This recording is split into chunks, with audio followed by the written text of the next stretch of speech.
and welcome to our speaker series, Hope and Possibilities. I am Christine. I use the pronouns she, her. For the past 8 months, I've been a volunteer for MDAO Hope and Me as a member of their Toastmasters Peer Talk Club and Speakers Bureau. Tonight, I will be your moderator for the Hope and Possibilities panel presentation.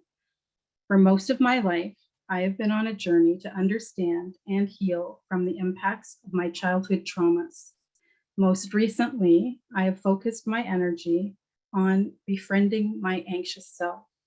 I've been working vigilantly to soothe and support this valuable and valued part of me.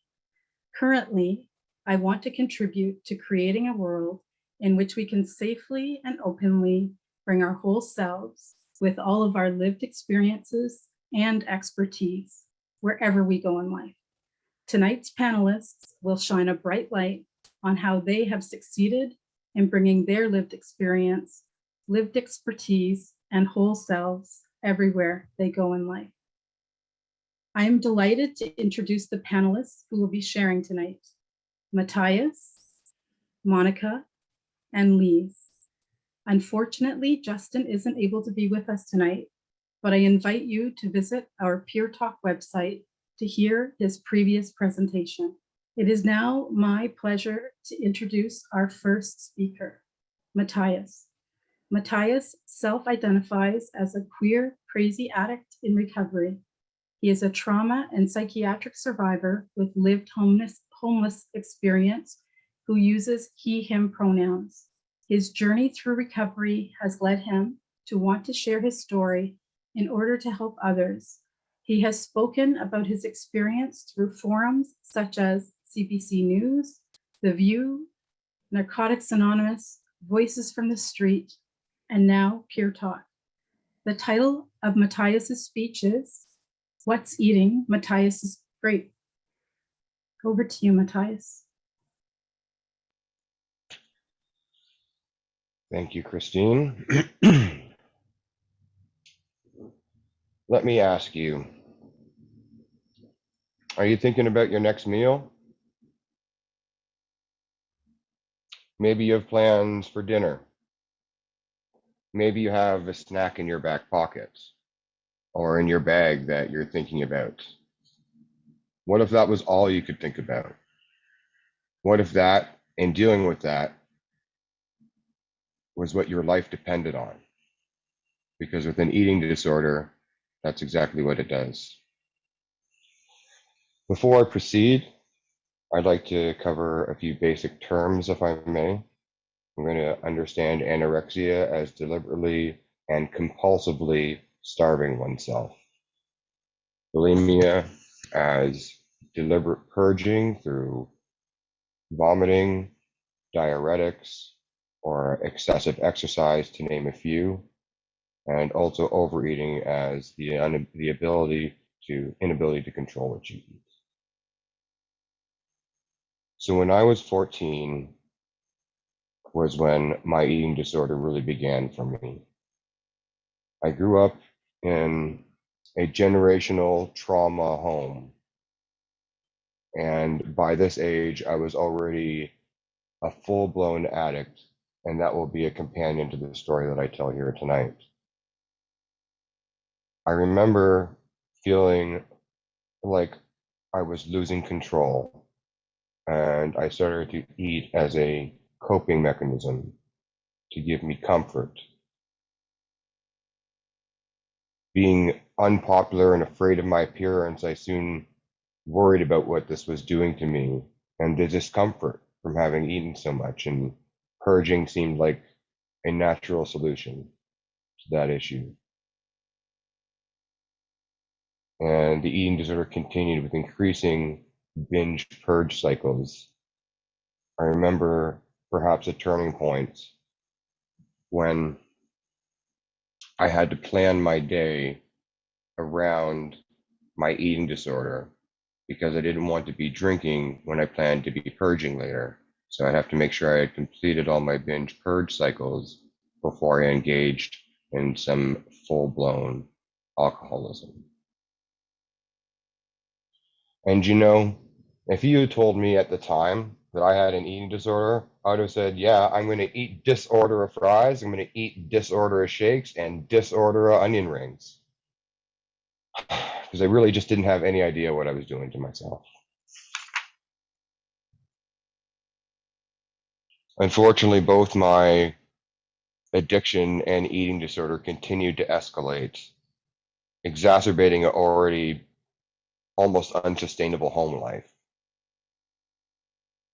Food was already obsessing a lot of my waking thought, thinking about getting it, avoiding it, or getting more of it.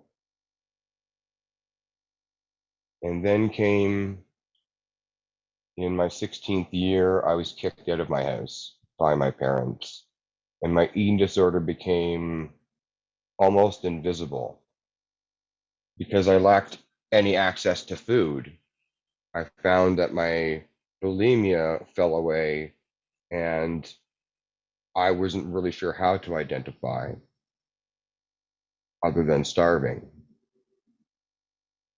And I remember as I started to try to get housing again, try to get my life back together, I found that I just carried this forward. And that's really where my anorexia began. It gave me an enormous sense of control when I felt just so powerfully out of control.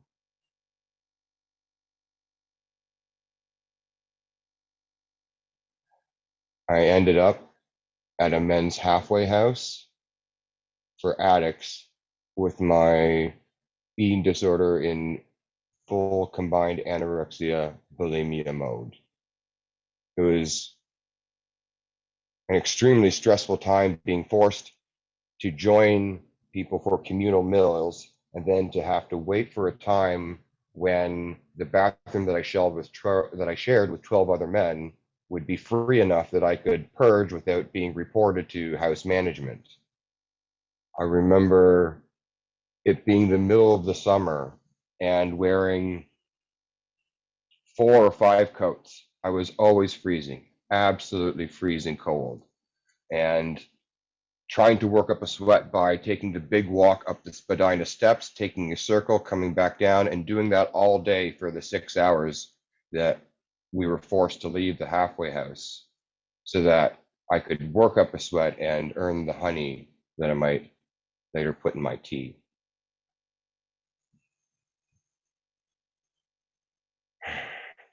I discovered, unfortunately, that unlike with drugs, you can't just quit food. You have to find some way to manage it. So I'm 6'2" and none of your business pounds right now. When I was 20, I ended up on my parents' doorstep at 98 pounds, my body full of crack and junk and begging for help. There was a very scary period of time where it looked like nobody would be able to help me because of how sick I was, how low my body weight was, and how bad my chemical withdrawals were on top of the malnutrition. It turned out there was nowhere in Canada that could take me. So through a series of paperwork that I did not understand, we were able to apply to the provincial government to cover for me to be treated outside of Canada because there were no facilities for me here. And so I spent the next 9 months in treatment in a place where, for the first time, somebody seemed to care about what I was feeling and what I thought. People weren't always questioning my behavior or criminalizing it. They wanted to understand it. The first 3 months were the hardest by far because they couldn't accept me into the proper treatment program until I could get my body weight up. I remember thinking as if through a fog, long after the withdrawals that almost killed me had passed, I still couldn't form clear thoughts, sometimes forgot my own name, and refused to get with the program to even eat the shakes that they would give me properly.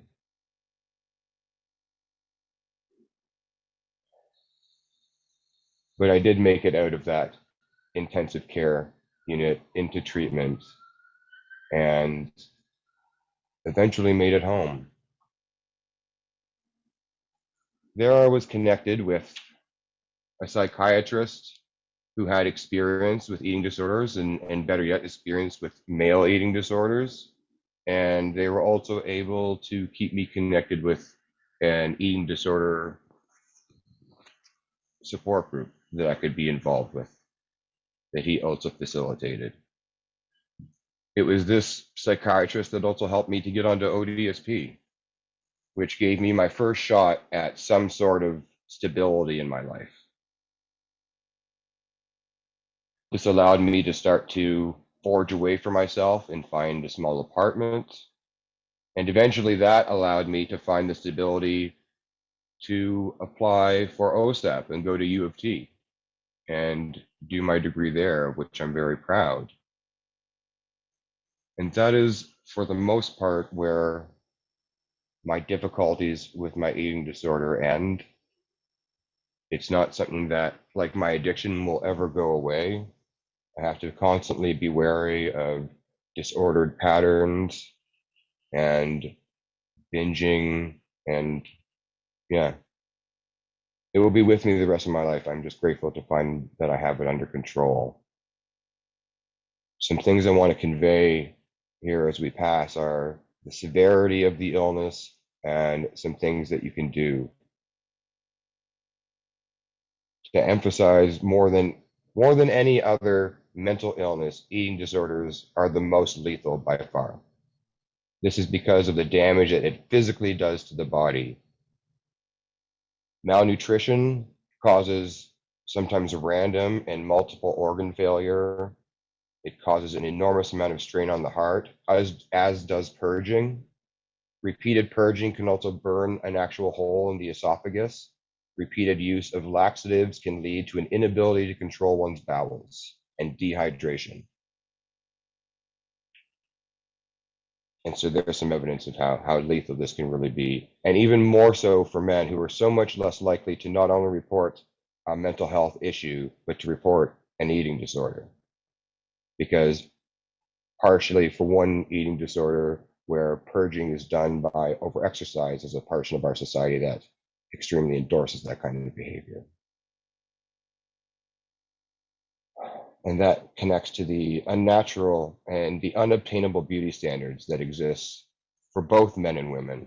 And those pressures are felt across the board. And I think that's something else that's really important to remember.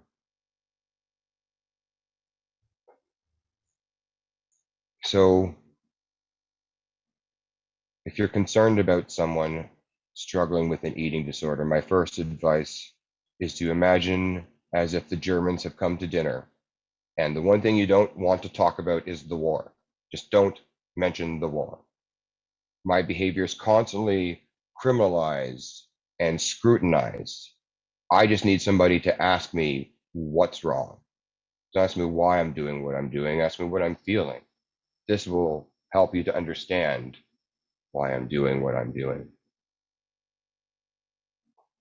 If you yourself are struggling, I recommend Sheena's Place.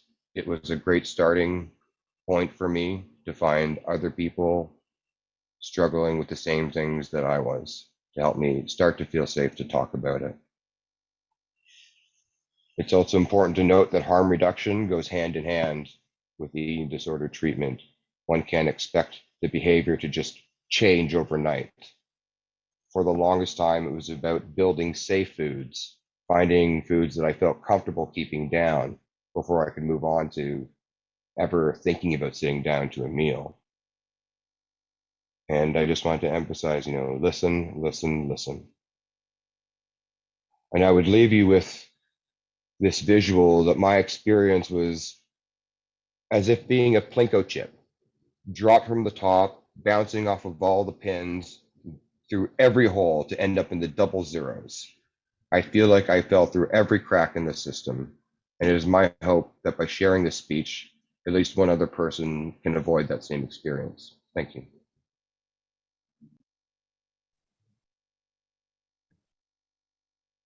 Thank you so very much for sharing, Mattias. I really wanted to just share with you some of the thoughts that really have struck me as you were sharing your story, and the vividity of the sharing of the summer with the coats, and at the Spadina halfway house, you doing the circuits of stairs to earn the honey in your tea. The way that you brought us through the experience of you as a young person experiencing anorexia, bulimia, and seeing that as one of your only sources of control in your life when you felt so out of control. Having to access treatment outside of Canada. And that was the first time that you felt that somebody cared about you and what you thought.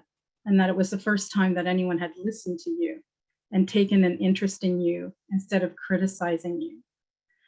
The importance of having a therapist who understands eating disorders for men and who can connect you to a support group.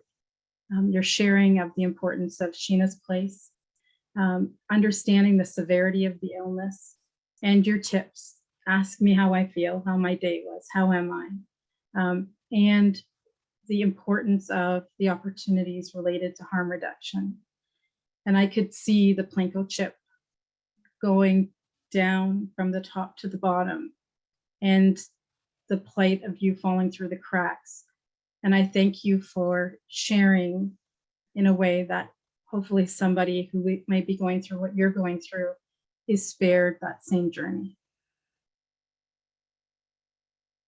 Our next speaker is Monica. Monica holds down the fort in a household with 2 daughters battling depression, PTSD, and other issues, including addiction and anorexia.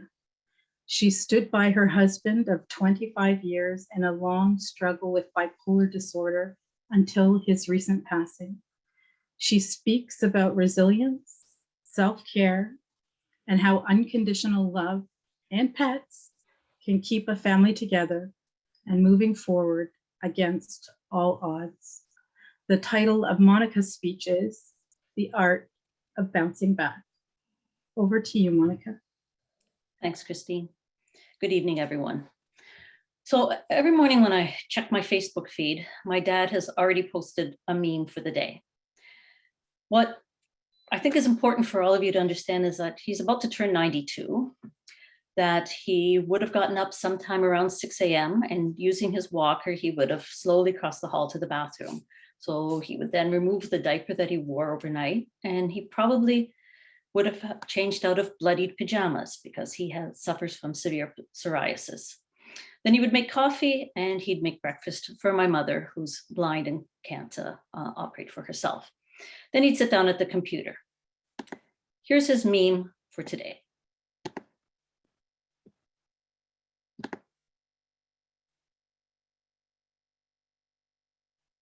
Okay, now to figure out how to not share, it's going to be the next. There we go. Okay. He truly is grateful for every single day that he has been given, because this is a man who was not expected to survive his childhood. He was born to an alcoholic mother who worked as a maid. As an illegitimate child in 1930s Austria, he was immediately given over to foster care. He never lived with his mother a day in his life. As a child, he had tuberculosis and lost a lung. Then he was taken out of foster care and went to live with his father, who had him sleep in the barn with the animals. When war came, his town was bombed. Later, when he immigrated to Canada, he worked in a chemical factory and lost part of his leg when a pipe exploded. He's had hernias, 4 heart attacks, and 2 different kinds of cancer. Still, he is unfailingly cheerful, charming, and probably the biggest flirt you will ever meet. He doesn't have a lot of money or much education. What he does have is resilience. Resilience is defined as the process of adapting well in the face of adversity, trauma, tragedy, threats, or significant sources of stress. Resilience is essentially bouncing back from difficult experiences. George Custer, the famous US military leader, once said, "It's not how many times you get knocked down that count, it's how many times you get back up." And Confucius said, "Our greatest glory is not in never falling, but in rising every time we fall." And there's a Japanese proverb that says, "Fall 7 times, get up 8." So the ability to be resilient has long been recognized as an important part of navigating the challenges that life throws at you. My dad is resilient, but tragically, my husband wasn't. He was diagnosed with bipolar disorder when he was in his early 20s and was one of those rare manic depressives who tended to be manic, but rarely depressive. For most of the 25 years that we were together, he would have bouts of mania, but his lows were brief and shallow, essentially a few days of melancholy, and then he would stabilize. While you might think never being down is a good thing, the truth is he never built resilience from bouncing back after a bad day or lifting himself up after a disappointment. So when he changed medication and was suddenly plunged into a deep depression late in 2020, he could only stand it for a couple of weeks. He just didn't have the tools to bounce back from the feelings of despondency, regret, remorse, guilt, and desperation. He took his life in January 2021. As if that wasn't hard enough, only a few months later, we lost our 11-year-old dog. Then my dad got COVID, and despite being 91 and only having one lung, he bounced back from that and survived. And then later, my next door neighbor died tragically in a horrible accident that I witnessed. And almost a year to the day after my husband killed himself, my baby sister did. So all of that, and I'm keep putting one foot in front of the other. How do I do that? How can I bounce back from all of this? Well, unlike my husband, I've suffered from bouts of depression. So I know that I can drag myself back out of the hole. And I know what works for me. In the days immediately following my husband's death, we were at the height of lockdown then. I coped by going for long walks. I would go for a long brisk walk with a neighbor, or down along the boardwalk with an old friend, or in the woods with the dogs and my daughters. That ticks 2 of the boxes that are said to help build resilience: exercise and social connections. And it ticked the 3rd box: communicating how you feel. As we walked, we would talk about my husband, we would reminisce, we would discuss all the dreams and hopes we had together.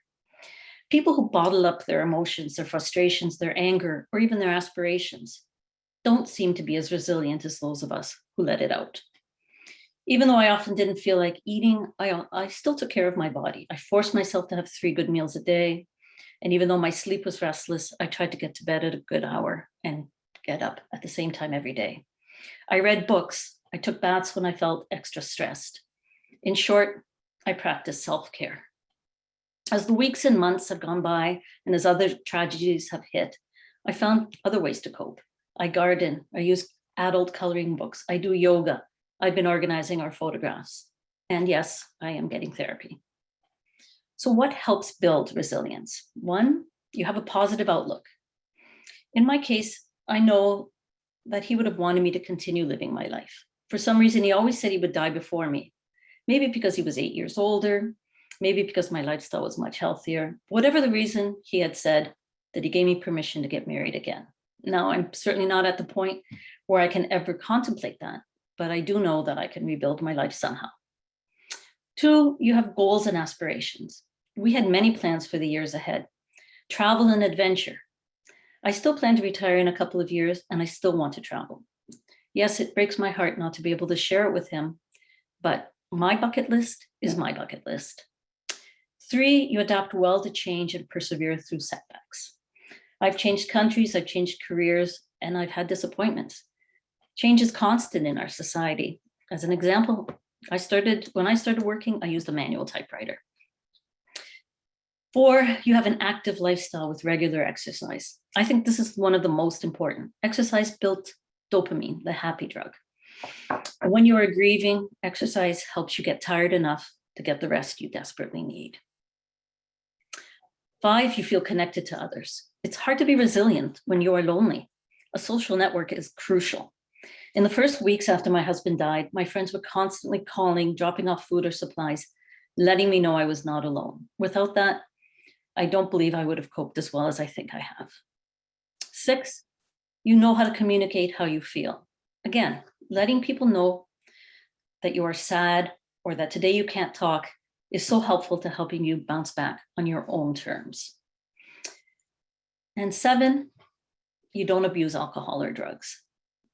I'll admit it is tempting to just drink or smoke until you don't feel any pain. My youngest daughter relies on these crutches to get by, but she isn't coping very well. What I've learned from my dad is that resilience comes from attitude. I once heard a story about an old man who was being moved from his apartment to a nursing home. So the caseworker began to describe his new room to him, and he stopped her. "I love it." She was puzzled and said, "But you haven't even seen it yet." And the old man said, "Well, I don't need to. I've decided to love it, and therefore I will." I think my dad is like that. He prefers to focus on the positive rather than the negative. Instead of waking up and ruminating on his aches and pains and how slow he is and that we're not letting him drive anymore, he wakes up and is grateful that he has been given another day. And he's always discovering new things, new restaurants to try, new websites to browse, new technology to master. I'm going to end with a quote from Maya Angelou. If you don't like something, change it. If you can't change it, change your attitude. Thank you. Thank you so very much, Monica. The vividity of your father's lived journey of resilience and hopeful morning routine was so heartwarming. Learning resiliency through struggle and the silver linings of hope that this provides was so evident as you described the fact that you'd gone through bouts of depression and learned how to bounce back and how difficult that can be if people don't have that opportunity to learn that you can persevere and get through it.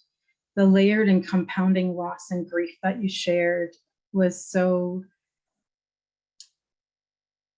powerful, and thank you for sharing the depth of your loss and your family lineage through the generations with the various experience of mental health and addiction that you shared across the generations will hopefully be an opportunity for all of us to examine our own families and look at ways that we can support and learn more about what different generations in our own families may be experiencing. And your 7 tips: positive outlook, goals and aspirations, adapt well and bounce back from change and setbacks, active lifestyle, the natural dopamine producer baby, connection and communication, and the reminder to not abuse alcohol and drugs are all very valuable tips as we learn to seek resources, seek opportunities for resilience, and to connect with one another and not keep everything inside. Thank you so much. Our next speaker is Lise. Lise shares her adoption journey of searching for her birth mother at 18 years old and the impact the search had on her life. She is a passionate speaker with a special interest in child-parent separation and advocating for people experiencing barriers to reproductive care and homelessness. Lise is a homeless advocate while serving as a steering committee member for a women's housing network and believes every story shared is a chance to make someone feel less alone. The title of Lise's speech is Finding Courage. Over to you, Lise. Thank you, Christine, and thank you so much, Mattias and Monica, for sharing your inspiring stories. I'm truly honored to share this evening with my Peer Talk colleagues and everyone who's joined us this evening. How many times in your life have you met someone who was adopted? Maybe once, maybe more often. When I tell people I'm adopted, people will often say, "You're so lucky you were adopted. It could have been so much worse." In my experience, being adopted didn't give me a better life, but it definitely changed the route of my life journey And I'd like to share a little bit about that experience with all of you this evening in hopes that it will help someone feel less alone with their life story. So one day when I was 8 years old and sitting in the back seat of our beige Volkswagen with my feet dangling over the seat, my adoptive mom turned to me and she asked me if I knew what adoption meant. Now, when I think about that now, I think to myself, how could I have known what adoption meant? I was 8 years old and in grade 3. After asking me if I knew what adopted meant, she said to me that I was adopted. And then we never talked about this again. So naturally, I was curious and I wanted to know what adopted meant, but I was not brave enough to ask anyone. I picked up that I didn't look like anyone in my family. And so that was one important detail that helped me to figure out what it meant. So when I was about 11 years old, I found my adoption papers. The papers stated my name change and some non-identifying information. So I slowly started figuring things out on my own and putting the pieces together. So during the next few years, up until the age of about 14, I would sneak into my adoptive mother's armoire and I would read my adoption papers without anybody knowing. She'd leave the house and I'd read the documents over and over and over. They provided a tiny glimpse into who I was and what adoption meant. So although the documents had non-identifying information, the name Claire was mentioned throughout my adoption papers. Claire, I learned, was my adoptive mother, my birth mother. So during those same years, my adoptive parents' marriage fell apart due to alcohol addiction, domestic violence, and that caused me to be a very sad and anxious child. I was removed from a birth family who struggled to take care of their children, and then placed with an adoptive family who also struggled to take care of their children. I remember as a young child, while falling asleep at night and hearing my adoptive parents argue, I prayed that Claire, my birth mother, would come and find me. So when I turned 18 years old and I was of legal age, my best friend and I, we went up to Children's Aid. So now that I'm an adult, I know that I was far too young to make that decision. But at that time, I was going to find my birth mother, and she was going to be so happy that I found her. I needed to know what happened. I needed to know why I was removed from her care and placed into foster care as a child. I had an image in my mind of what she looked like. She was tall and beautiful. She had blue eyes like mine. She was very soft-spoken and very gentle. So at 18 years old, while at Children's Aid, I filled out all of the legal documents to start the search to find my birth mother. There was no adult with my friend and I. There was no preparation for what would come next. There was no plan for counseling, no plan for therapy, no plan for ongoing support. The documents were signed and Children's Aid started their search to find my birth mother. So only 3 short years passed, and at the age of 21 years old, I received the call that would forever change me, change how I looked at life, how I dealt with relationships, and how I looked at myself. I answered the phone, and immediately I was asked to sit down, because what they were going to tell me was going to be very difficult to hear. So the Children's Aid worker said that she had information for me. They had a match in their system. So anyone who knows much about adoptions knows that a match is a term used in adoptions when the system recognizes biological family members when they register a search. The match was Claire. So my anxiety went to a place I had never experienced, even throughout my childhood trauma. They found her. They found Claire. I wondered if I should start packing my bags. Surely she will want me to come live with her. I was so naive and so young. What came next on the call would shape my 20s and beyond in ways I was not ready for. The CAS worker said to me that my birth mother had schizophrenia and had been living on the streets for many, many, many years. So my anxiety, as you can imagine, continued to reach a place that was beyond anything I knew. I didn't understand what they were talking about. The worker said to me that the homeless woman they were referring to was known as the bag lady. And they mentioned this to me because they were sure that I knew who she was. They said that because we lived in such a small town and they were trying to prepare me. My heart dropped. I couldn't see straight. I knew the woman they were talking about. I was actually afraid of her. I walked past her on my way to work every morning. She carried many, many, many bags. I later learned that her kids' belongings were in those bags. My baby belongings were in those bags. You see, communities find nicknames for people experiencing homelessness, such as the bag lady, because they're often too afraid to ask them for their names. Her name was Claire. She was not the tall, beautiful, and soft-spoken woman that I imagined would come save me from the pain. There was no suitcase for me to pack. She was a woman who had suffered from domestic violence, had schizophrenia that went untreated for decades, and had been experiencing chronic homelessness for years and years and years. So although she wasn't what I imagined, she was a light in many people's lives, and her will to survive the streets has given me a will to survive through countless difficult times in my life.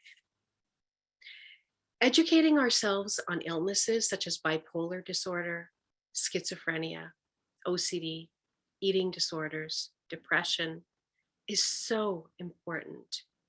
Without education and the right support, people with mental illness, their families, their friends, their caregivers, they often experience a tremendous amount of suffering.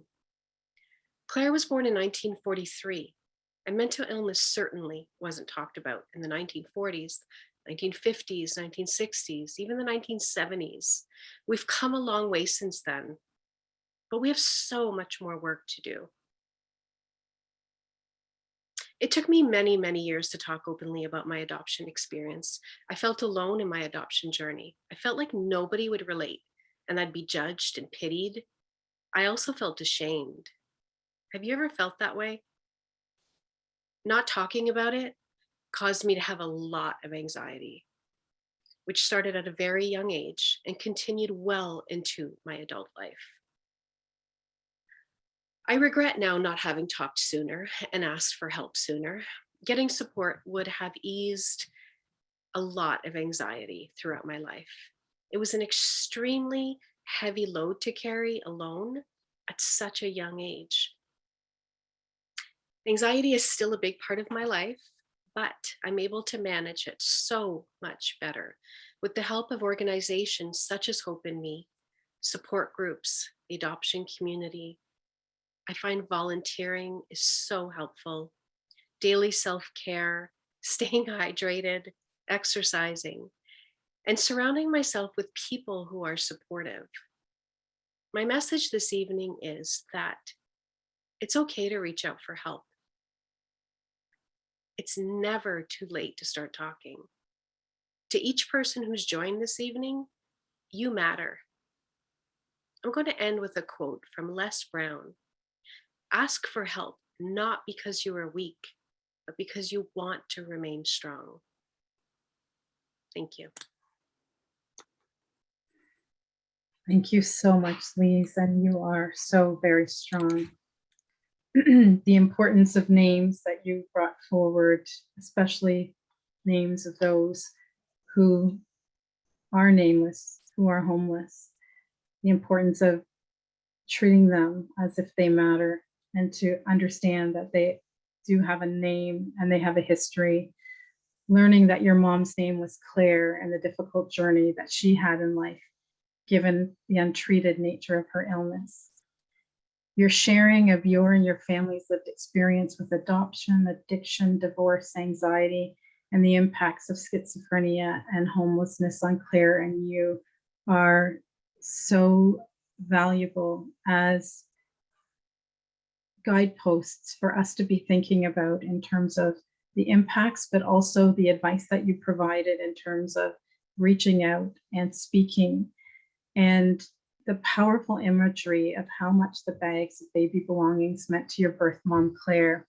You are a testament to strength. You are a testament to champion, voice, and hope. Thank you so very much. I want to say a heartfelt thank you to each one of you for sharing your very personal and emotional life experiences. As you can see in Mattias's background wallpaper, he's amidst millions of galaxies. As promised, each presenter has shared the impacts and the bright light they have been within their own galaxies, as well as all who have come into contact with them. We have had the privilege tonight to learn about life experiences that have impacted mental health. Our panelists have also generously shared resources that have helped them to keep their lights shining brightly, in hopes that these tips will also guide you on your journey during those times of darkness. Thank you all very much, and we can start to take some questions and answers. So if anybody has any questions, please feel free to type your questions in the question and answer prompt.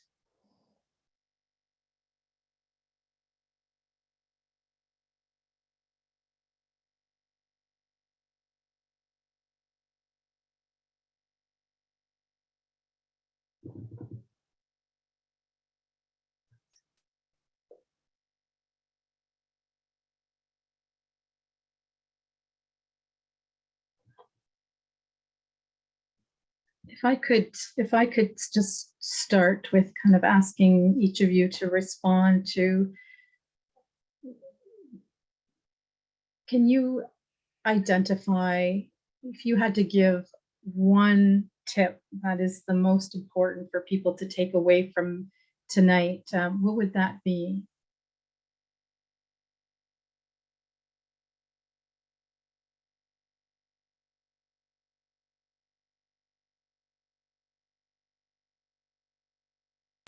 On your darkest days. Go ahead, Monica.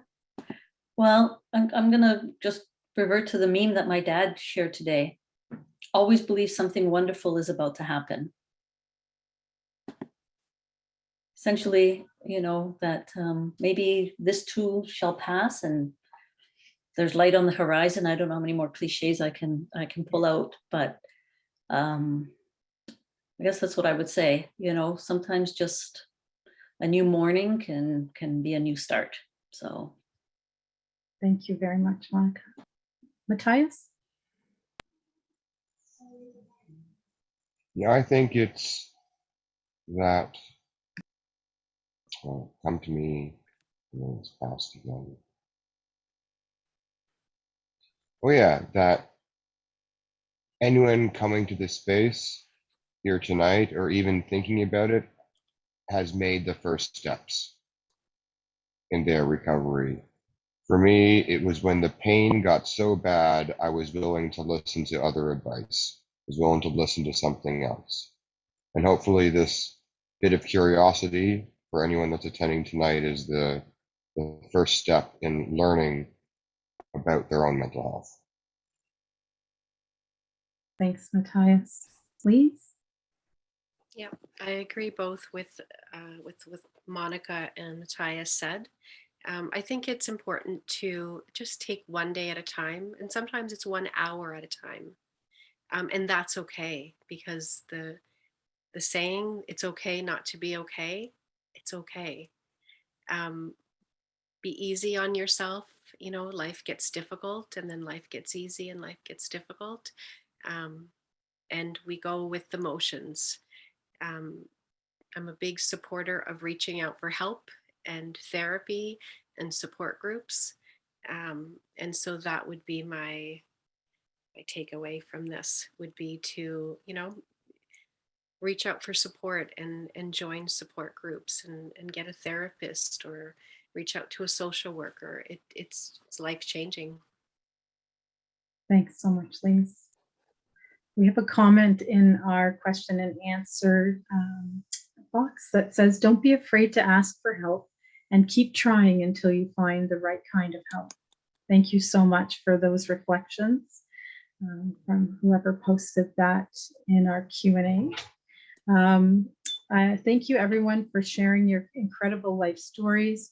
I'm curious if you have experienced the stigma and labeling that unfortunately can accompany mental health issues. And if you have experienced this, how have you managed it in your journey? Does anybody want to start with that question?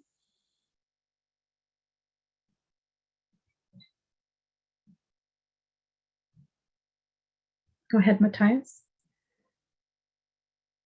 I feel like I've lived with a lot of stigmas, outside of being in a different color skin, being homeless, being poor, being an addict, having mental health issues in addition to addiction. It was, and I still am sometimes, easy to be angry with the world because of the way it perceived me. I found that I just had to do what I needed to do in spite of that. Sometimes I did it to spite those stigma, but that nobody was going to change the way that they saw me other than me. Thank you, Mattias.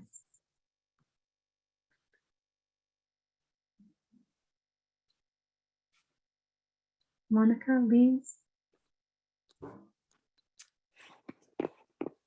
Sure.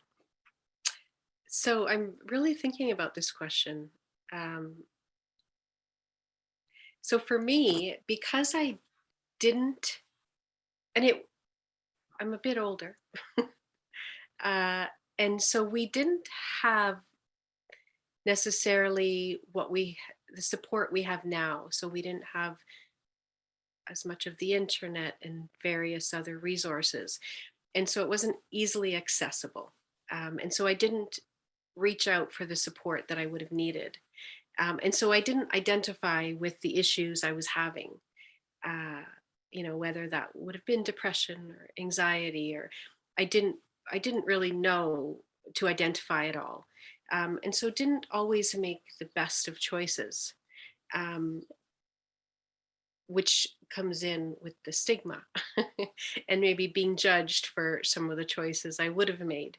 Now that I'm older and I understand it all a lot more, I understand a lot of what's happened and how it's happened and why I made some of the choices I've made. But definitely there was stigma associated with it. Yeah. I will pass it on to Monica. So there was a long time, a couple of years, in which my husband would not go to the local Shoppers Drug Mart with me ever, because, and he also made me go and pick up his medication so that the pharmacist would not connect the person picking up all the drugs for the crazy person with him. So we always had to go to Shoppers separately, and I always had to go and pick up his medication. And that went on for a number of years because he was just so worried about anybody finding out that he was bipolar, until he found out that I had told several of my friends and neighbors, because I had to explain his sometimes off the wall behavior somehow. And also I'm a very truthful person. And he found out that they had known for quite a long time and treated him exactly the same as before. And then he calmed down about it, and then he became a little bit more open about it. But it was very hard for him for a long time. And in fact, truthfully, even his family didn't know what he actually suffered from until after he died. And I had to tell them. So, and he was 67 at the time. So that tells you a lot about how difficult stigma is. And for me, I deal with it just by being very open, and perhaps people judge me, but again, I go to this, my the base building blocks of resiliency. I have self-worth, and I don't allow myself to be judged by others, and that's what keeps me going. But yeah, stigma is can be a really limiting factor for a lot of people, and I guess everyone has to find their own journey out, and that's how we did it. Thanks, Monica. Mattias, did you want to add? Just wanted to add that perhaps easier now than in my day, but also with more. When I was homeless, I had to wear everything on my sleeve. My mental illness was commonplace. They would shout it out across a bloody room. Now that I have a bit of money and that there's some technology to help, I try to more carefully manage my privacy around this issue. I think and while it's difficult to do in some situations, that's one of the only real ways, I suppose, to manage stigma, is to try to control the information about your conditions as much as possible, wherever possible. Thanks, Mattias, for that addition. There's a comment that there's still stigma even in the medical community from one of the attendees. Thank you for posting that. And there's a question, Lise, for you. Did you want to answer that, or are you answering it separately? Sure, I can answer it. The question is, do you want to read it? Sure, yeah. Did you ever speak to your mother and let her know who you were? So a short answer is no, I never had the opportunity to meet her, unfortunately. Thanks, Lise. We have no other questions in the Q&A. Go ahead, Mattias. I thought maybe just to add, to validate more so that person's obvious concern that there's real stigma in the mental health community, and maybe one of the lessons that people had mentioned is a good place to apply it here, is to keep trying. I know how frustrating it is to wait in line and finally get to meet the therapist, and then you hate them, or they're just talking out of their rear ends. And then you have to get back in line and wait. And then when you get back to the front of the line, you have to tell your story all over again. And it is so exhausting. And I know that frustration. So I hope you don't feel alone in trying to find help there. Thanks, Mattias. We have another question that any or all of you can answer. What kind of support networks do you have? I'm going to start off on this one. I've been telling all of my friends, everybody I know, that especially as a woman, how important it is to have a social network, because truthfully, most of us who are married will either become divorced or widowed at some point, right? And without a social network, you can become incredibly lonely. I shared earlier about how I had a huge network of friends who, took me out for walks and brought me food, and that helped me survive. But I'm still lonely. You share your life with somebody for 25 years and then you don't. But without my social network, I can't even imagine how terrible it would be to feel so alone. So in so many ways, I think a social network, like, maintain your friends, get out there, and sure, have your life as a couple, but be sure you have an independent life in some ways as well. Maintain your own interests, maintain your own friends. I think that's vitally important, not just in my situation, but I think even when you're struggling with a mental illness, because I didn't share very much about my daughters, but they have suffered quite a bit. They inherited some of the mental illness in my family, and so it's been important for me as well to have other people to talk to, and it's very difficult to be a caregiver for people who have suffering from some kind of a mental illness, and you need a break from that. So especially when you're married to somebody, it's very helpful to be able to just separate yourself a bit, and it also helps you then, you know, go on with being the caregiver and being the support. I hope I made sense. Yes, definitely. Thank you, Monica. Lise or Mattias, did you want to add anything about social networks? Mattias?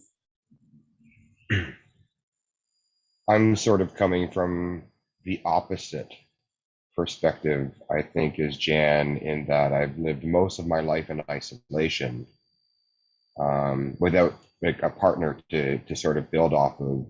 And so I've found that I've always struggled to make social network connections because just my friends pool is more limited, and the experience of homelessness and living below the poverty line has its own sort of isolating factors.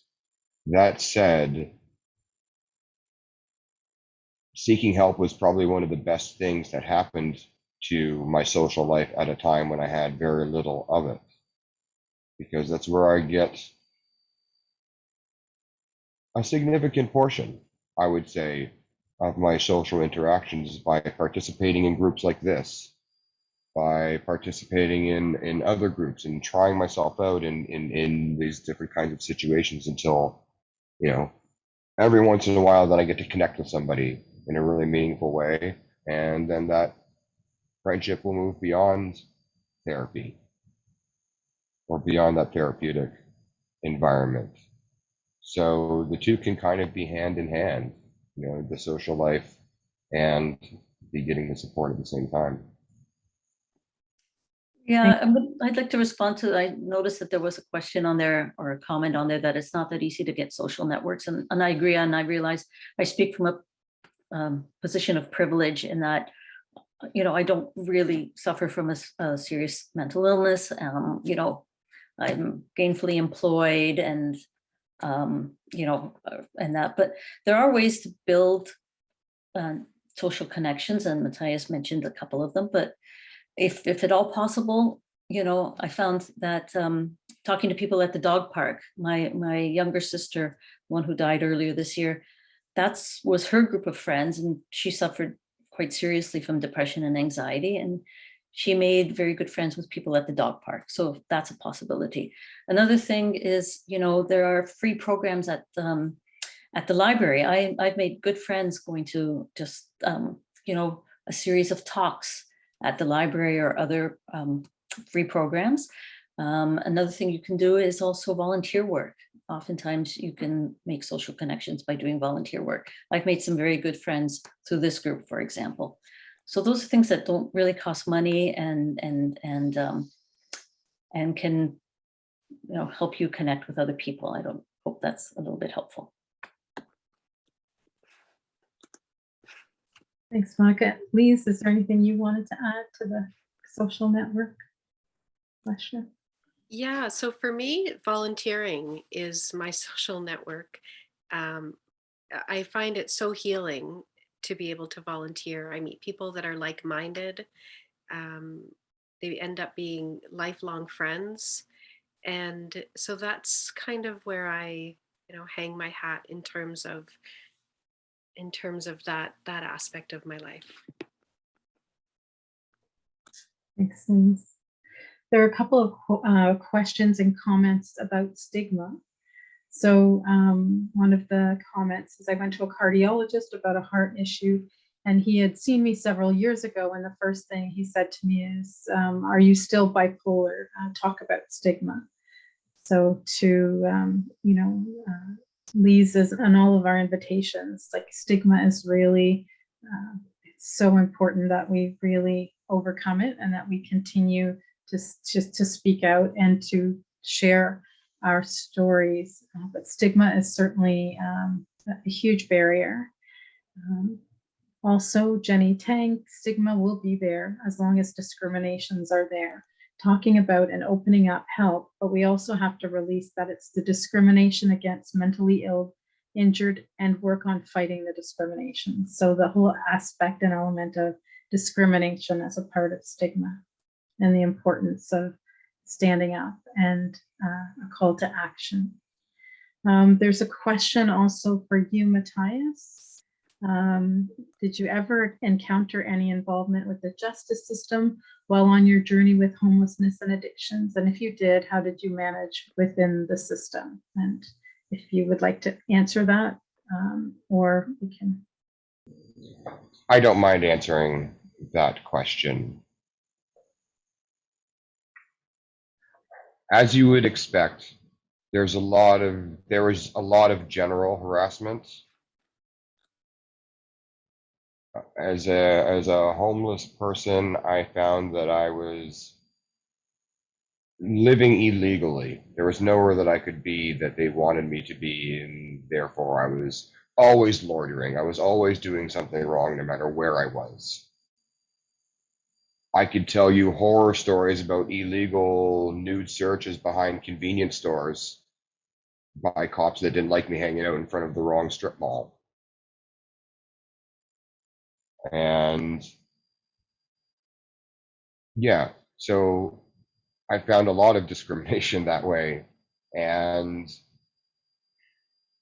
in the early days, it really just fed my anger. And it started to push me to live in fear, I think, at times as well. It was only through the connections that I really had on the street that I think that I managed to get through that, because I was surrounded by other people who had had similar experiences and who could share in that pain with me. I think that's really what helped me, because the only other thing that helps is, you know, finding a place where you have the space to deal with the feelings that let you address the underlying issues of addiction and homelessness. And those places were many years away from me. So yes, there were a lot of years where it was a lot of very predictable and, like you read in the newspaper, kind of harassments. Thank you for shining a light on that, Mattias. One of our attendees has shared that their 16-year-old son took his life 20 years ago. We often hear about suicide prevention. Is it really preventable? And did Monica see the signs? Thank you to the participant who shared this, and sincere condolences, and thank you for sharing. And Monica, would you be willing to take this question? Yes, I also want to say I'm so very sorry to hear about your son, and I can't imagine the pain that you went through and the pain that you're probably still going through. I see my parents, you know, losing a child is horrific, and she was 56. I can't imagine at that age. But whether suicide is preventable, I don't know. I really don't. Did I see the signs? Well, it was so quick from the time that he was saying that he was depressed to the time that he took his life was only maybe 2.5 weeks, maybe not even.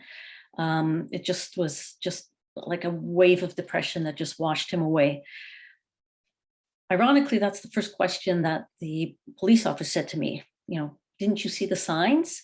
And yeah, he did talk about killing himself, but you've got to remember he was bipolar. He was manic, you know, 25, 30, 40% of the time that we were together. So he was a total drama queen. Who was ever going to believe him? And of course, now how much I wish I had believed him. I didn't, how much I wish it, I didn't think it was his drama, but at the time, it's really hard to know. I don't think you or I or anyone can prevent somebody else's suicide. I think only that's a decision that they make. And it's often a moment of just losing themselves. I just say like just a moment of psychosis where they are not really themselves, because somebody who's really themselves would never do that. So it's when they're not themselves, and I don't think you can really prevent that, but perhaps you can set the stage or the environment to help them prevent it themselves, like unconditional love. And I'm not saying that you didn't show that to your son, but many people may not feel that.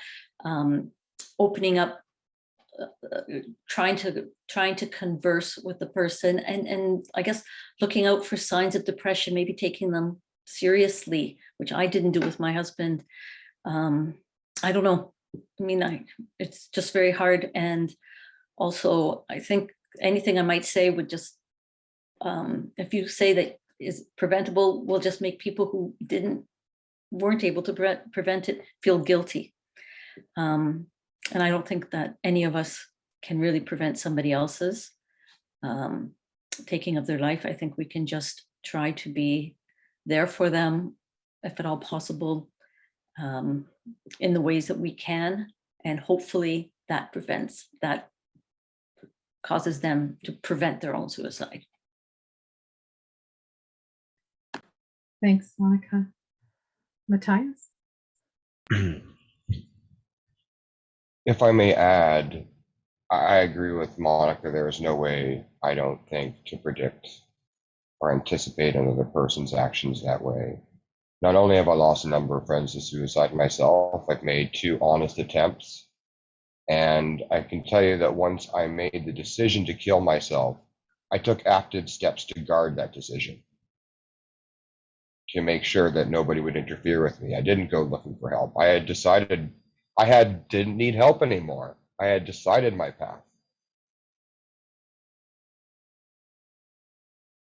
And I don't know that anybody really could have stopped me. And it's not even something that I could predict myself if or when, until it was going to happen, until the pain was just so bad that I couldn't take it anymore. And it was all about me and my pain in the end. It wasn't about what somebody else had done to me. So I hope that you wouldn't carry anything you might have done to cause with you, because the reasons are all very personal.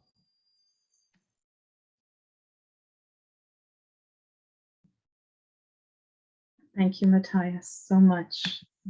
I'm so grateful that you are here and that you are sharing with us today, and that you are so resilient and you have so much to share. I did see a note about an organization and now it is gone. So I am sorry.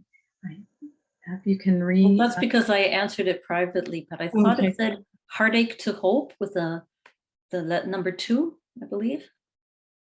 That's what I wrote down. Okay. There's also a follow-up. There's a couple of things for you specifically, Mattias. The first is thank you so much for sharing that experience of the connection to the justice system and the experiences with the criminalization of mental health in our communities. And also a follow-up question to you related to agreeing with you about when they were suicidal. They tried to hide it. They were psychotic at the time. And then there's a question for you as well, Mattias. Did you ever have any body dysmorphic issue, or was that the anorexia and bulimia was it more of a coping mechanism?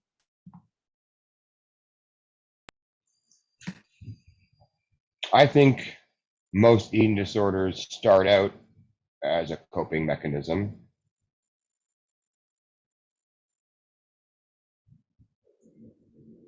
Sir, let me just see the question again. Was it more than just, oh, it's at the bottom now, isn't it? Oh, sorry. I think ultimately body dysmorphia and an eating disorder go hand in hand. Once I was in my eating disorder, I was no longer capable of perceiving my body in the fashion that the rest of the world perceived it.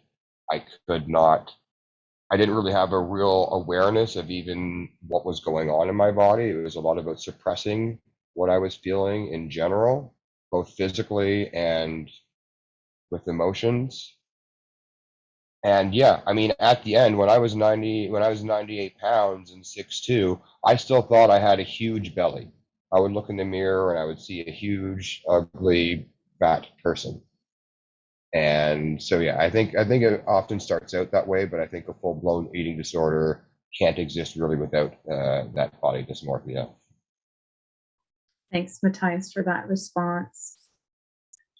We have a participant who is sharing how touched they are by all of you, each and every one of you, and are offering their thanks. There's one last question that I think that we will ask each of you to respond to, and there's an invitation by Jenny that I will read after each of you respond to the question, and then I just have some follow-up kind of invitations for all of you who are participating this evening. So the question is, how did you get over bad memories? So if each of you want to kind of take a minute to respond to that question. So I can start with that one. So I tend to compare it to clouds. The bad memories come. They come daily sometimes. They come weekly, they come monthly. It's like a cloud that comes and then a cloud that leaves.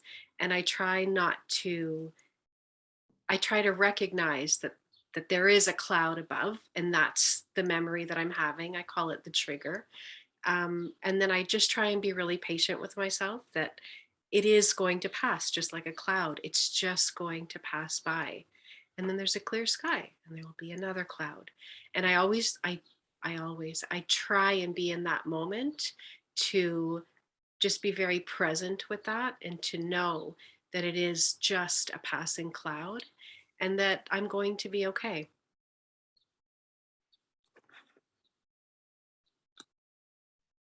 Thanks, Lisa. It's a lovely visual. Mattias? Pardon me. I'm going to read that, or I interpret that more as struggling with traumatic memories, which are the memories that I'm most haunted by, although my brain can only ever really think of bad memories on any given day. It's a very long, slow process of learning to feel was the first step for me before I could really start to learn to move past those traumatic bad memories, because I wasn't allowing myself to experience the pain from then, which is what is haunting me now. So the first step for me was learning that it was okay to feel. And then I could start to think about letting go and dealing with those memories. But as long as I continue to push them down, I know that they will continue to haunt me.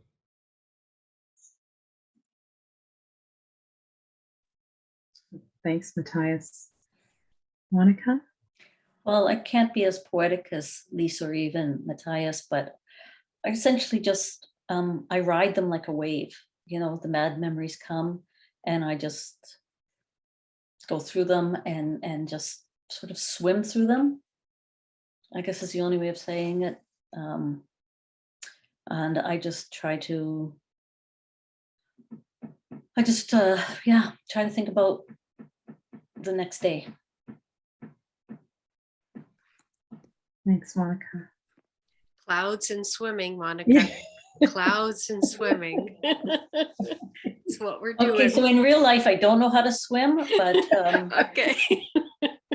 Look at the clouds. in my psychological life, I swim through the storms constantly. We have a comment from Denny.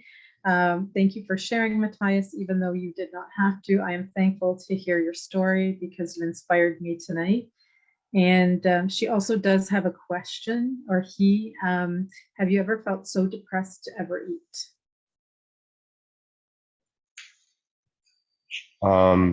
Yes, I just wanted to add one final thought. I think the takeaway from both my experience and Monica and Lisa's was practice. As frustrating as that is, it takes practice to deal with them. And yes, sometimes now I feel sometimes like I tread the line. You know, in the last 2 years, like a lot of people, things have been a lot more difficult for me. And sometimes I find myself eating for comfort or eating mindlessly without even really enjoying what I'm doing, just putting it into my mouth. So yeah, that's what I mean about having to try to be wary even to this day. I'll never truly be free of that tendency and those patterns. Yeah. Thanks, Mattias. Yeah, lots of echoes of shared lived experience all around. So once again, thank you everyone for joining us. And I believe it was Lise who said that every single one of you who came today, you're important.